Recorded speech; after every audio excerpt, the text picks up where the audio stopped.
Good afternoon and welcome to today's episode of the Tradie Hour. Season 3 is up and running. What a phenomenal level of feedback and direct messaging we're receiving. We're so happy to be here again. Today's episode is none other than we've got some amazing human beings that are doing some amazing things in the world of trade and construction in their space, certainly making an impact and certainly making a difference. So today's conversation, as I roll out the panelists for today, is truly about, again, continuing to do what are we seeing as the changing trend in this very early stage of the inflationary economy playing out.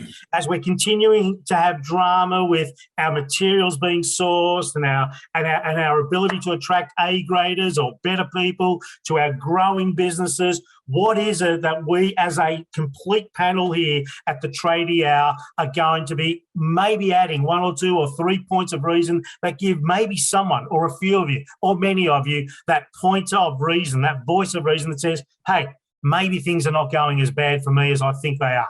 And without further ado, let me introduce the panel for today, starting with the phenomenal Michael Steckler from Tradify, the CEO of Tradify, an amazing business that ultimately has representation in New Zealand, Australia, the UK, France, breaking into the USA, an unbelievable platform that helps not only time management, but creates software that always allows you to know, are we or are we not on track with our work and our influence. Michael, I hope I've done it justice. Good afternoon and great to see you. Yeah, likewise. No, it was a great job. Thanks, Stefan. Great to be here. Tradify, the exact. So Tradify, the mission of the company is to allow tradies to get their we used to say nights back, but to get their lives back ultimately. So really we're there to remove pretty much the back office functions that most trades want to spend time on the tools, not worrying about paperwork and admin. And so Tradify is an all-in-one solution that manages everything from quotes to job management, timesheets, scheduling your workforce and your jobs right through to final payment. And that's basically what we're about. I love that. And you know, getting your nights back rhymes with not only getting your life back, and for many of us, getting our wives back and our husbands, which is absolutely the game of business. And in fairness, you've been doing this for a little while as an organisation, and you have, give or take as a round number, 30,000 users across the world right now, which is like a phenomenal piece of influence to know this conversation that we're just about to have today. So pleased to have you here. The next panelist I want to introduce is Matthew Adams from Tradie Wraps, a phenomenal business that on a day-to-day, week-by-week, month-by-month basis is turning what could be a little bit of an ugly duckling, your vehicle, into an absolute black swan that moves around the roads and spaces of Melbourne, showcasing your brand and your place of expertise and making a significant difference to so many tradie-based businesses. Matthew, great to have you here in season 3. I know this is your first time as a panelist in this season. Good to have you back. Yep, thanks, Stefan. Always glad to have a conversation with this great panel. And what are you what are you seeing as we've just rolled into a brand new financial year here in Australia? At least I know in New Zealand they're already into it. But as it relates to Australia and the new financial year, what are you seeing as a bit of a flavour as we go into a brand new season for having another go in our businesses in trades and construction? What are you seeing? Yeah, I think the flavour, the peppering that's sort of raising its head is that everyone's going to have a really strong eye on the actual business. In the past few years, it's just been about, trying to pump the work out. But now, with inflation, interest rates, difficult to get product and staff, it's really upping the ante for the business owner to be really on the ball as a business owner and, really managing their way through that. And is there a certain, from your experience, not only as a business owner of Tradie Wraps, who's doing a phenomenal job in managing growth and cash flow, and let me just say, cash flow is the outcome of leadership and management, by the way. So as you see your clients coming through, it doesn't matter what size, are you starting to help them understand, no, it's not just about the tradie wrap. It's not about putting the wrap on the vehicle. It's about understanding your business and where to from here. Are you getting engaged in more of those conversations with your clients right now? Because you're more than just a sign writer, right? Yeah, definitely. I mean, I'm really passionate about small business of any kind. I come from a family where all my siblings own their own businesses, and so did my parents and that. So I love talking business with people, and you know what we do, you know, we're helping businesses, but it is great to you know, chew the fat about, you know, what are the issues and how can we overcome them, or how do we shift our focus a bit to make sure that, you know, we're controlling what we can control and not worrying about what we can't. And you know, I take advice from other business owners. I'm happy to give advice. It's all just about, you know, a conversation amongst like-minded people and trying to help each other sort of get the most out of the space that they're in. Absolutely well said, mate, and great abundance in the sharing there, because if we all just help each other from a place of curiosity, not expertise, this world is better regardless. So fantastic. And I want to circle back to some of the points you just mentioned. And our last panelist here today is Sean Jolly, one half of S&J Carpentry. Joe, who is, I think he's in his pajamas in bed, isn't he? He's got the flu or something going on. And I mean, the whole world's had the flu for the last two months or so in Australia and New Zealand. But mate, great to have you here. Two-time participant at the block, which is a phenomenal, the Australian block that is, which is a phenomenal achievement, some would say. Others would say, and I would say, mate, phenomenal year in business. The last financial year, which just finished for you and your organisation, was a record-breaking year. And you're a carpenter who has a massive challenge with hiring people, sort of. You have a massive challenge with getting the materials to get the job done on time and on budget, and yet you've had a 240% increase in your net operating profit. How is that? And you've actually taken a wage at a reasonable level, you and Joe, the owners, for the first time ever. So, Joe, welcome.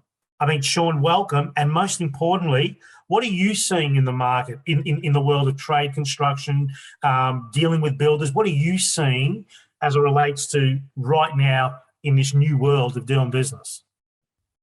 Thanks for having me back. Yeah, look, I think most things are starting to move a bit slower. A lot of builds now you know, what used to be, and I think they've even come out and said a build that used to take 8 months now takes 12 months. So obviously that rolls onto us. It becomes a cash flow management thing, and I think that's where Michael was saying. I think that's why a lot of tradies are reaching out now, because we need to learn to manage our, you know, our cash flow a lot better than what we were. And in terms of the materials, yeah, I think we've just come to that acceptance now that this is the new normal. So with us as well, we've put a large focus on utilising the crew we've got now, because there is a labour shortage. You're not going to be able to recruit, so we're just working on. I think Matthew touched on it. I think a lot of business owners now are actually putting a lot more time and investing in more into their workers and their actual business now than they were before. So I think it's great for the industry in that way. Which is fantastic. And if we just sort of pick it up from there, and it does play into Michael's product and Tradify solution in terms of getting your life back. And by getting some hours back in your working week, or even life back in your working week, you're sort of fresher to put the time into retention. Retention not only of your clients, which has always been the place that we typically go to, but retention of our A-grade staff. You know, I always love the question, and I'll start with you. Actually, I'll come with you, Sean. Would you work for you? Like, if you woke up tomorrow morning, like it's Monday afternoon, and you wake up tomorrow morning, Tuesday morning, and you're looking for a job as a carpenter. You're a fully qualified carpenter. You've got a good ethos. You want to work for something that's going somewhere, and you came across SJ Carpentry's job advert looking for a qualified partner. Would you work for you? If you turned up to the interview and Sean Jolly was interviewing Sean Jolly, the applicant, would you work for you? Yeah, I'd love to work for myself, really. Okay, don't tell us what your mum would tell us. Don't tell us what your mum would say. Seriously, why would a fully qualified carpenter tools down somewhere else, knackers down the road, and join your business? Look, I think with the carpentry side of things, when you work for a builder, you do, like as a carpenter, you will do a range of things. You could be digging holes, all that sort of stuff that a builder will just get you to do. Whereas I think our advantage is we offer just carpentry, and we also offer a progression in that role. So some people will you're just a carpenter, whereas we've got leading hand positions.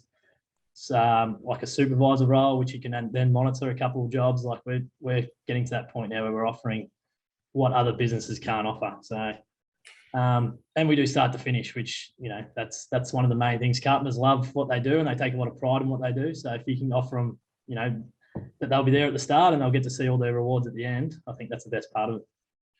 Man, I love it. And I know I just put you on the spot, but that is such a pertinent question for our whole audience here today. You know, the drama of I can't find people. And let's face it, right? The world that we live in has approximately, I'm thinking, 12 billion people that live on it. I need one. In this part of the world, Australia, New Zealand, ANZ, we've got 30 million people. I need one.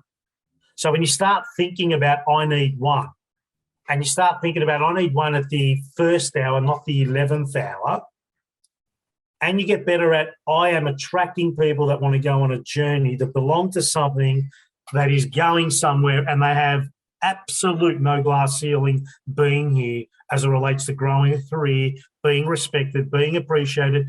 Money is the third biggest reason they join your team. Let me tell you, don't get fooled by people who are leaving their jobs because they're getting paid more money. You now are starting to build something that equals and rhymes with absolutely I would work for me.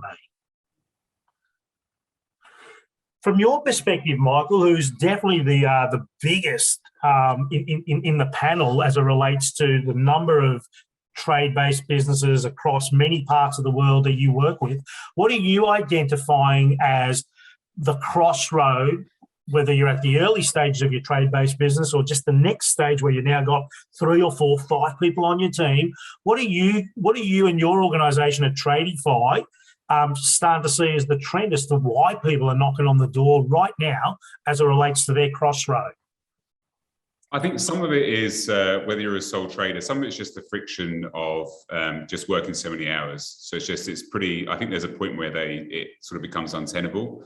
And so most trade owners wake up, they either talk to their partner or someone else who says, look, you need to change your behavior and fix this. And that's often why they come to us. Often it's recommendation, frankly. They speak to, they're on a job, they might be on a site and talking to a plumber or a Sparky or someone else who's using the product, and that piques their interest. Or there's usually one thing in the business they want to solve for, that they might want to send out better quotes.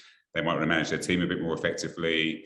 They might have a more professional look and feel to their customers. And there's usually that one thing, and they start with that one thing and then start to use other parts of the features of the product as they become more experienced in it. But they're often come with one problem in mind, which is I want to send out better looking quotes. I'm not getting paid fast enough.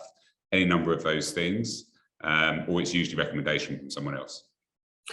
And is that just because again, what we're seeing at Business Benchmark Group, and we have a spread of clients in multiple locations these days, what we're seeing is a trend. It's not just happening in Australia. It's not just happening in Victoria or Auckland. It's happening, like as I was sharing earlier, it's happening in California. It's happening in the Northern Hemisphere. We're starting to see the same type of crossroads across many more locations than ever before. And they're common. They're very common. So Is there a specific, are you seeing a nuance for your trade-based customer in, let's say, the UK versus New Zealand? Are you seeing distinct differences right now between the sets of problems for those two very different countries, but they're tradies? Do you see any difference? No, I actually think it's pretty homogenous in terms of the work that people are doing, the issues they're facing on a day-to-day basis. Certainly on the sort of small to medium business trades, we find it to be very similar. So you talk to a Sparky in the UK and you talk to one in Australia, they have the same challenges. And you can actually see there's quite a good global community starting to happen across social media of these people, because they are so like-minded and they're actually all encountering the same problems. So I think that's why there has been that connection. Because actually watching someone do the same work, they might use different tools, they might have different regulations, those types of things, but principally the work, the sort of customers they encounter, it's actually very, very similar. So that's kind of why, for us as a product, apart from different health and safety and local certificates and things like that, there are some nuances, but principally the product serves the same needs. Absolutely. And when it's all done and dusted, less hours late at night doing the stuff that could be done through better automation, better systemization, which is it's a barrier that not many want to take a step into, because it's like the unknown. But when you truly just go one step at a time, the application of these softwares, including Tradiefy, is definitely about giving you your life and time back. being more in control, having that ability to have a bit of a balance as it relates to your business, your life, the harmony of all that. Matthew, from your perspective, you're at the front counter. Like, you're a very, very, front of mind, customer centric. You've got a great team that's growing, and you get to speak to a lot of trade-based business owners who are turning up maybe for the first time to do their first vehicle wrap, really proud about putting their brand and putting their brand on their car and driving away thinking we have arrived. What are you encountering at the counter when you meet the business owners who are coming in? Sometimes repeat business owners for you, and other times brand new business owners in trade. And you say, how are you doing? What are you seeing or hearing as the common issue, and how does that conversation flow from there? Yeah, well, I think it's mostly a sustained level of stress after months and months of product shortages and labor shortages, and the discussion, we're not suffering too badly in our industry in regards to supply issues. Labor issues is the same as everyone, but I try to encourage the businesses or the owners to just look at what they can do. Like, all right, you've only got 3 staff, you can only do so much work, there's heaps there, but just tone it down a bit, work out, sort of right size your job or work in progress to match the staff level that you can actually supply at. Because when you're trying to supply a lot more than you can supply, that creates its own level of massive stress. So unfortunately, sometimes, even though there's heaps of work out there, you've got to just sort of say no. And you've just got to take on only what you can take on, and work on your staff, because once again, if you're improving your staff's attitude and skills, they're going to give you better output anyway over time. If you've got 3 staff, every year your staff are becoming, as a group, 3 years more experienced. So that way you can do a lot more with those guys. So it's about just sort of, I suppose, drilling down into the areas that you can control and making the most of that. And you'll probably end up making more money than if you had taken on all that work and just sort of churned it through anyway. Go figure. So this is the interesting thing, and you touch on a very, very, very important point. And sometimes you just got to get a few scars in running your business to realise, okay, let me just slow this down. If I have 3 people on my team, and let's just say I am the 4th person on my team, and 50% of my time is on the tools. Let's just say we're talking about that version of a business. Or we could be talking about a version of a business that has 10 people on the team, and I'm definitely not on the tools, right? Either or. Let's go with the smaller version. So I have 3 people on the team plus 50% of my working hours of, let's say, 60 hours a week. I've got 30 hours on the tools. So give or take, I have approximately 180 hours. I have 180 hours available to me to be either billable or at the very least, high productivity, at the very least, right? So if I get really good at reviewing every week, and I'm going to say every day, but let's just start with every week. If I get really good at reviewing, how many hours did we actually produce what we plan to produce, or how many hours were billable that we actually billed this week versus what was available? And if that ratio is not greater than 80%, 90%, you're probably doing yourself a favour to not find an extra body in the business, because all you're doing is you're adding another 40 to 50 hours at 60% utilisation, which means you're leaving money on the table. So first things first, if you are at that point of friction, because that's what it is, that point of frustration where I can't find good people or any more people, the best thing you do, as Matthew just alluded to, is look back and say, okay, well, how many hours do I have available that are billable? How many hours in the last 10 weeks did we actually bill per week or produce each week? Because some businesses don't invoice every single week. They invoice every fortnight or every month. And have a look at the ratio of what was available versus what was actually affected on an invoice to be billable. If that ratio is not greater than 75, 80%, you need to go back to work on getting more effectiveness and efficiency through your system, which is where, Tradify and the system that creates, ultimately, Sean talks about, hey, builders getting more programmed, like the better builders, are they understanding there is a real squeeze right now around resources, and therefore they're getting more planned and scheduled ahead of time? Is that fair to say, Sean? Yeah, they're a lot more organised than what they once were, yeah. What? Builders are getting more organised than what they were, but this is a tough time. I'm reading 40% of trade and construction businesses are going to be insolvent in the next 3 years. But builders are getting better and more controlled. What type of builders, just as an easy reference, Sean, are getting more programmed, more scheduled, more in advance with what is important? What type of builders? I think it's more like not large, like large scale would be, but yeah, the ones that do, high end homes or a few townhouses, I'll say, because they've got project managers and they've got staff in the office.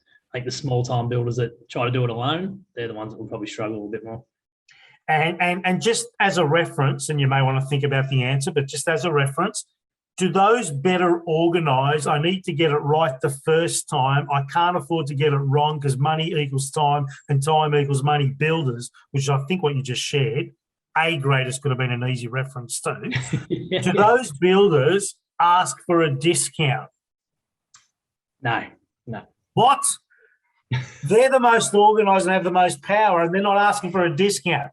What a beautiful piece of sharing. I love this panel. And you know why I love it? Because this is the reality of the opportunity that is for every one of us, called the inflationary economy. So in the inflationary economy, it will wipe out 30 to 40%. 30 to 40% in every industry gets wiped out in the next 3 to 4 years. Not a good thing, right? It's not a good thing for those that get wiped out. But the reason people get wiped out is because they turn their attention to uncertainty, fear, and doubt versus, okay, this is happening. What should I do about this? What can I do about this? When people knock on the door of Business Benchmark Group, typically, and they're not broken businesses, they're at a crossroad, whether they got 3 people on the team or they got 10 people on the team, and we go on a journey. But the first point of when they join our programs here is they have no time, and interestingly enough, they have no plan. No time, no plan is a recipe for disaster. So if I have no time and no plan, what do I need to do so that in 3 months, 6 months, 12 months, I have more clarity and I'm empowered to own my decisions? So when you start looking at, okay, well, the world and the universe is speaking to me, not delivering an employee, maybe it's trying to protect me from dumb tax, right? Maybe it's protecting me from brain surgery. Now let me look internally, which is what we spoke about with Sean earlier. How do I retain my good people? How do I make them the poster boy or girl for the next 2 or 3 actually, your current team should be the billboard, literally the billboard for the next 2 to 3 people you hire. You don't need to hire anyone else again. Your team will be your best recruiting machine. I think we need to start looking and thinking about that. And if you're an owner or a person that is truly understanding of the responsibilities and the accountabilities of being the owner, then you will implement software and automation so that you have data at your fingertips versus, hang on, it's here somewhere. I don't know where I'm going tomorrow, right? And I don't mean to be facetious, but this is what it means to be a business owner in your business versus being the best carpenter or best electrician or best who knows what in your business, right? You get a choice. So, Michael, from your perspective, and no doubt you have a movement here, you have 30,000 deep and growing. What do you see as the next 2 to 3, 4 years as it relates to the indicators, the global indicators of this inflationary economy? What do you see being the pathway for the small becoming the next level of small and their ability to push through and live through this and come on the other side being stronger? What are if you had 2 or 3 tips as it relates to that small business that could be better, have better, what would you say that needs to be in this very uncertain economy that we're living in right now? Yeah, we've touched on a couple, but I would say being all over pricing is obviously number one, and that'll get more important, right? So if you're reviewing pricing and having a really good eye on that and updating your price lists, I think it's probably one of the first step and the most important thing to really be mindful of. Secondly, we're probably more forward planning. Sean's talked about it, I think, in terms of those builders that are forward planning. But if you know that it's going to take a long time to get hold of timber, all the materials you need to do to do the job, you see it in New Zealand with jib, plasterboard here, really hard to get hold of. That means actually I might need to plan 6 months in advance and figure out from a cash flow perspective how we do that.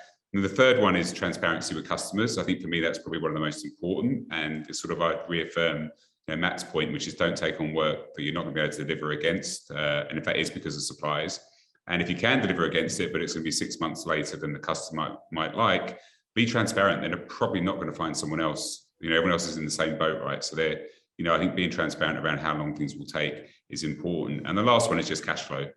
People sign up for Tradie to get their life back.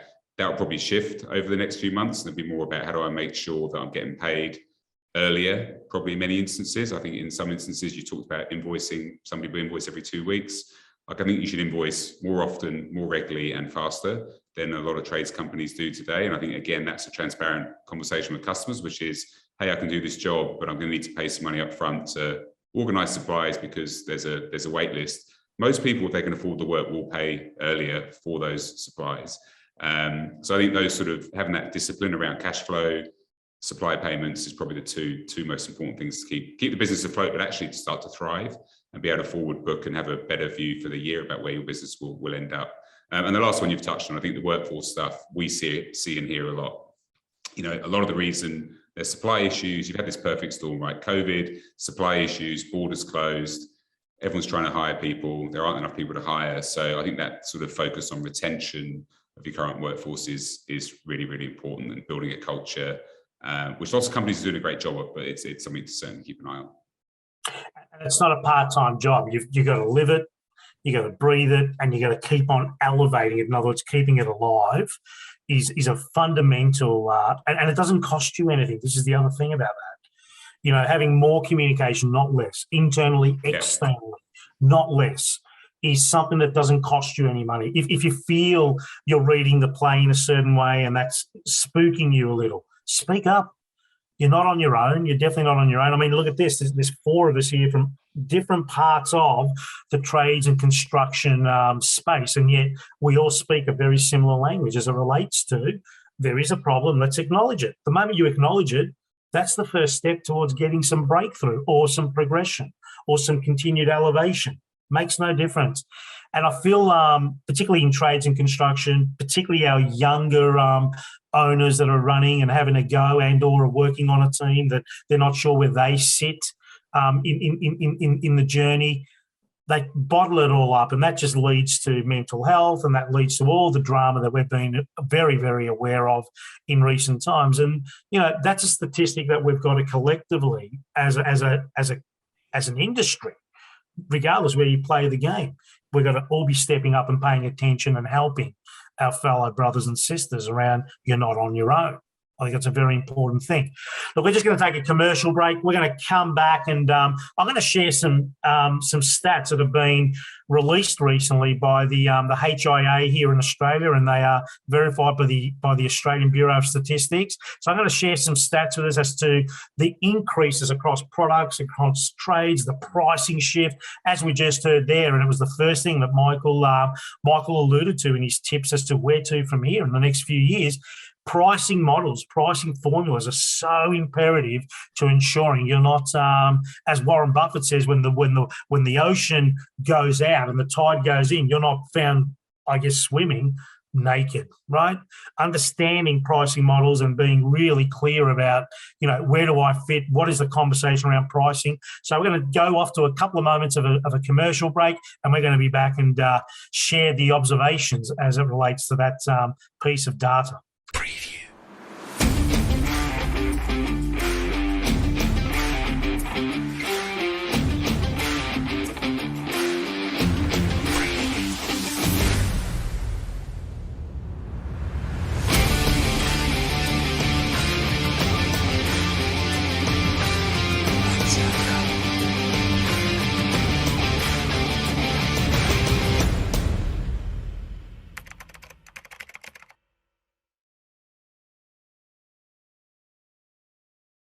Okay, welcome back. Welcome back to the Tradie Hour Season 3. A phenomenal level of panelists here, and the sharings have been impeccable. Keep your commentary coming through.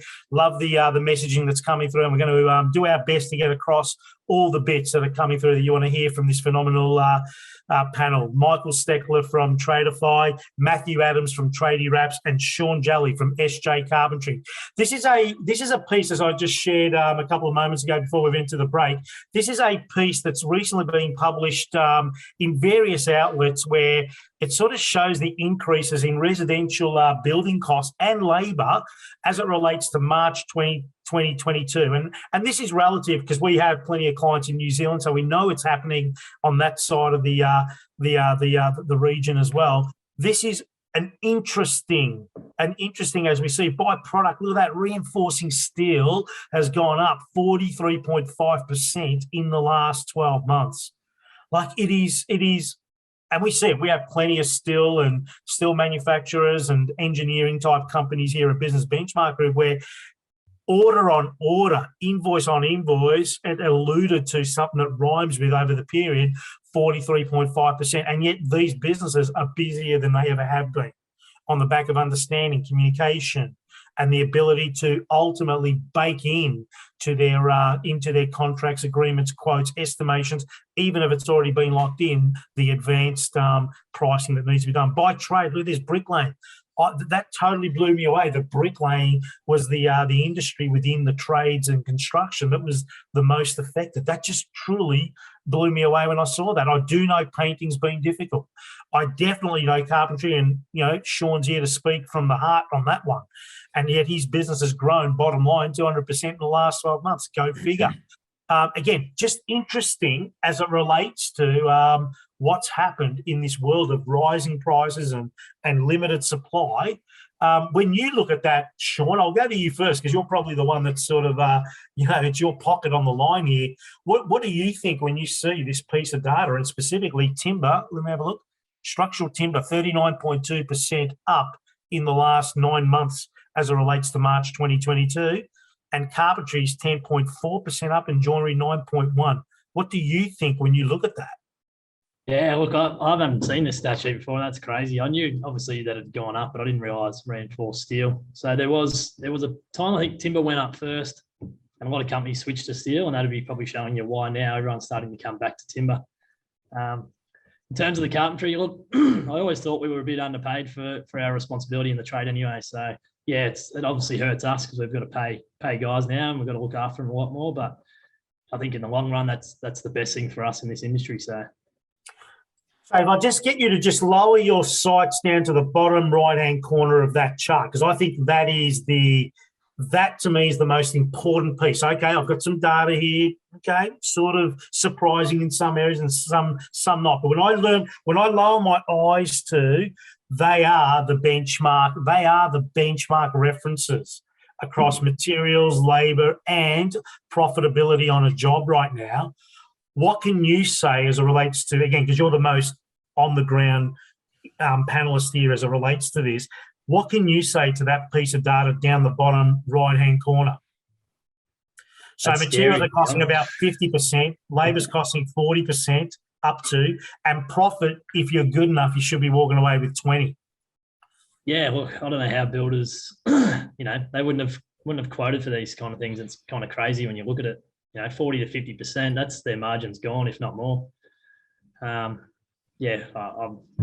surprised that they're still pulling away 15 to 20%, to be honest.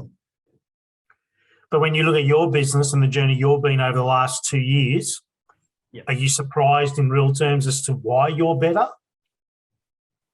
What do you mean by that?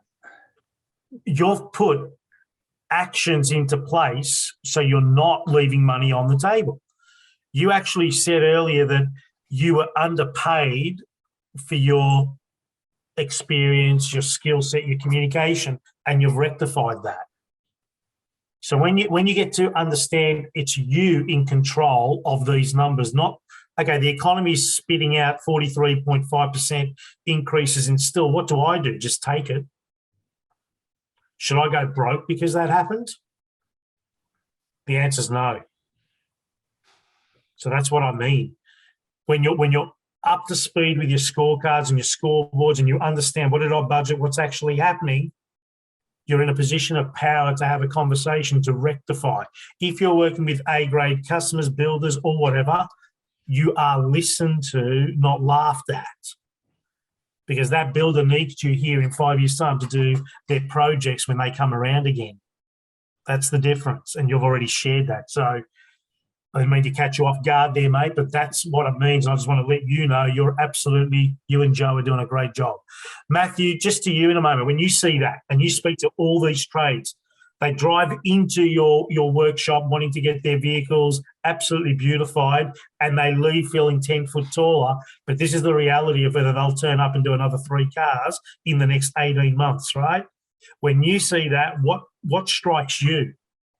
Well, just the variety of, summing, at the bottom end there, 2.8%, at the top end, 43.5%. And it's not, I suppose over history, there's probably been a little bit more of a balance. I think anything over 5% is pretty crazy. And I can see that it would start to affect the way that buildings are constructed. I think of the World Trade Center in New York was built out of steel because the mafia controlled the cement. And so this sort of chart that we see here, if I was in the, construction industry, I'd be having a look at the different, is it steel, is it wood, is it what? And that's going to govern the increase in those costs. It's going to govern how I build a house or a building. So it's sort of, I suppose it's got a long reaching effect on how things are going to be built now and into the future. I love that. And this is the real world. And ignorance is not a strategy for success. Certainly avoidance and hoping and wishing is not a strategy for success. Lifting your eyes up and embracing, okay, this is the real world. What are we doing about it? At a strategic level, regardless of your skill set, communication is your key. And I feel that's where the next phase of trade and construction businesses are going to come from. The next 50 years are going to be very different as it relates to materials and the way we construct. The one thing that won't be different is we're still going to need expertise. We're still going to need expertise to construct. Some of it will be robotic and some of it will be the human trade. You need to make a decision. Like right now in Italy, I was reading this a couple of weeks ago, they constructed the biggest building ever in Italy, this is, from 3D printing. This is a building that you can actually go to the 20th floor and you're not going to die, right? So that's just a sign. In Austin, Texas, they are building a suburb for low-end residential builds. In other words, entry-level accommodation, homes with 3 bedrooms, blah, blah, blah, blah, that are all 3D printed. A suburb being built, human beings buying this. This is the way of the future, and ignorance is not your best friend. Michael, as it relates to what you see here, and again, as it relates to what you see here, what strikes you? I think the shifts strike me, and kind of Sean referenced it, which is there are other external factors that have moved these things around. So at some point in time, it was steel, then it was timber, then it's sort of flicked back. I've seen it with things like, the other inflationary effects, like energy prices go up. You suddenly see a huge demand for solar power, and that happened in the UK and Australia and New Zealand. So, eventually you'll see solar power suddenly go through the roof in terms of cost. So I think it's almost trying to think of what all those external factors that are at play at once, which isn't just about the supply chain, right? There are other things that will happen that will predicate the price. But some of this is, I think, the labour costs and that bottom right hand, those numbers, that's pretty scary because a lot of businesses will end up in the wrong side of that. And so I think it's trying to understand and predict where you could end up and just make sure that you're charging your end customer as much as they should be charged so you still make money. Even if that is a shock compared to the original quote or a quote they might have received 6 months prior, I think everyone has an awareness that this is the reality, because it's not just trades. People's cups of coffees are going to go up and lots of other things that will happen, right? And so they'll have an understanding of it, even if it's sort of a little bit unpalatable.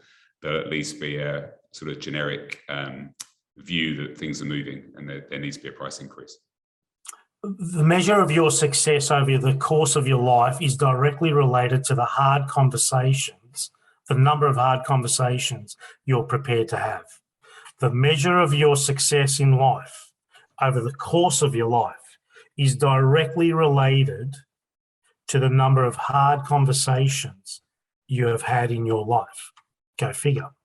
So as a parting shot, Sean, what do you want to leave us as it relates to a parting shot? What do you see in the next 12 months in the world of carpentry and carpentry contracting in Australia? What do you see? So what's your parting shot?